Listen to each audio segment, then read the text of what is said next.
pleased to say that we have completed the 2012-2013 budget on time, below the estimates, and on schedule. And it was a monumental task. I have been on, this is my 8th committee of conference on a budget. We were the closest together with the Senate we've ever been, and we had to make the biggest cut. It was almost $1 billion, $895 million from where the budget started off from its maintenance base. That was a very difficult task. There were over $700 million of stimulus funds that were not available in this budget that were in the previous one. And to be more realistic, we started off with the revenue estimates that the experts came to us with from the Ways and Means Committee. We didn't do the budget first and then hope that the revenues would match. We started off with realistic revenues, which some claimed were overly pessimistic, but every day that goes by proves how accurate they were. So we began this process, and one of the biggest differences between the House and the Senate was the $50 million that we felt from our estimates would be the deficit beginning the whole process. The governor told the Senate that he would close that gap. He did not. He brought to them $28 million, which they and we agreed were possible, but it still left a big gap. Now, we came in with a little bit more revenue in 1 month than we thought would be there, so it brought it down to about a $42 million gap. In the end, the governor had to agree to almost wipe out the rainy day fund, something he wouldn't admit that he had to do, but it just shows that even with a midterm correction, which we had last year in the special session, they still had not done a very good job of estimating the spending or the revenue. So we're hopeful that going forward, listening to the people that have had success in the past, we will be able to balance this budget. We did have no increase in tax, no increase in fee, but we did have major decreases in taxes and fees.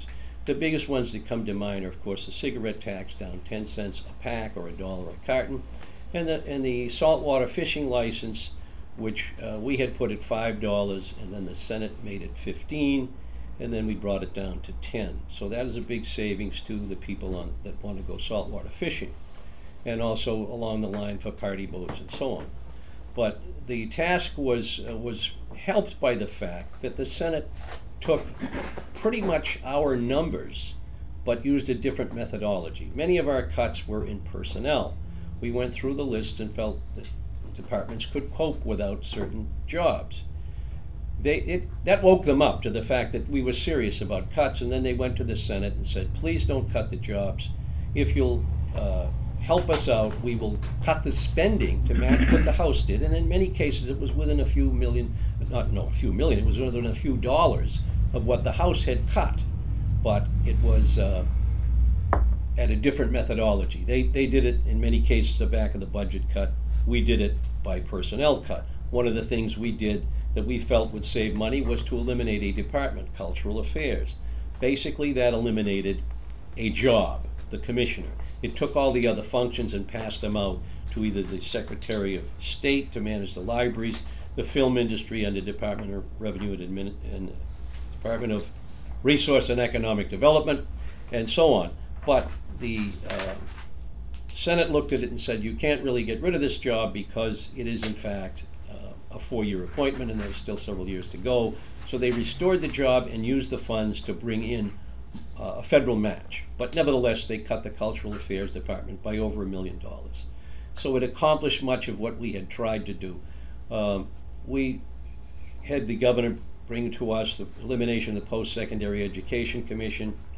We just did it. They put a lot of language into HB2 to accomplish that because it required a great many reference changes throughout the RSAs. But I think we accomplished some major goals that we would not have been able to do. We differed on several things. HB2, which is the companion bill to House Bill 1, the problem is it starts off, remember that it is House bill and it goes to the Senate. So when we sit down in the committee of conference, it is a Senate bill. And those of you that were able to listen to the video streaming heard us say many times, we accede to the Senate position, we accede to the Senate position. Later on, my vice chair Representative Ober will tell you all the areas that were really House positions. So it went to them with House positions, and when they put the House position within the body of the Senate amendment, it is now the Senate position. So when we exceed in hundreds of cases to the Senate position, we are actually verifying the House position. There were also, I counted up about 23 sections where we discovered things at the last minute that we should have done in HB2 that we failed to do, and both members of my committee and in one case a member of the retirement committee brought things over to the Senate and asked them to include them, and graciously they did. But now they were in fact Senate positions because they were never in the House position. However, we had requested them.